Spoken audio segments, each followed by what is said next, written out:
ગિરીશ ભાલિયા હત્યામાં જે વ્યક્તિઓનો હાથ છે તેમને વહેલામાં વહેલી તકે પકડવામાં આવે તેવી માંગ। અગાઉ થોડા દિવસ પહેલા કલાલી વિસ્તારમાં ગિરીશ ભાલિયાની હત્યા થઈ હતી, જેને લઈને આજે પરિવારજનોએ અટલાદરા પોલીસ આક્ષેપ કર્યા હતા અને વડોદરા પોલીસ શહેર કમિશનરને આવેદનપત્ર આપવામાં આવ્યું હતું।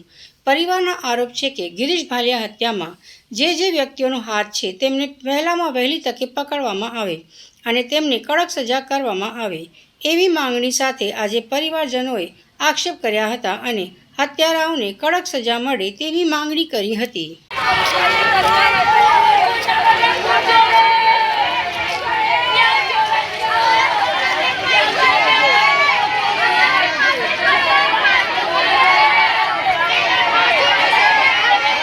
કરણ મારવાડીને ફાંસી અપાવો બંનેને।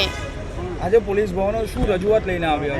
રજૂઆત લઈને આવ્યા હતા। કરણ હજી પકડાયો નથી। દર્શનને ત્યાં અટલાદરા પોલીસ કંઈ કર્યું નથી, માર્યો પણ નથી। ત્યાં એની ફૂલ સેવા પણ ચાલે છે।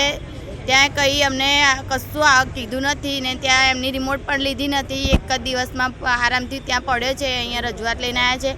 એના પોલીસે કીધું છે કે અમે કરીશું, આશ્વાસન આપ્યું છે કે આગળ અમે આપ્યું છે કે કરણ મારવાડીને પણ શોધીશું। એની પાછળ જેટલા પણ હતા એમને પૂછી એમની રિમોટ લઈને પછી કહીશું કે આ જણા હતા પાછળ જેટલા જણા। આજે રજૂઆત હમણાં કરી, પોલીસે શું આશ્વાસન આપ્યું? કરણ મારવાડીને શોધીને બંનેને પૂછશું કે પાછળ કેટલા જણા હતા, એમને બધા આરોપીઓને કે ધરપકડ કરશું અમે। લાગે છે ન્યાય મળશે? હા, ન્યાય ભરોસો આપ્યો છે, ભરોસો આપ્યો છે તો હવે જોઈએ। હવે આશ્વાસન આપ્યું છે તો હવે એમના હાથમાં પૂરું કરશે બસ।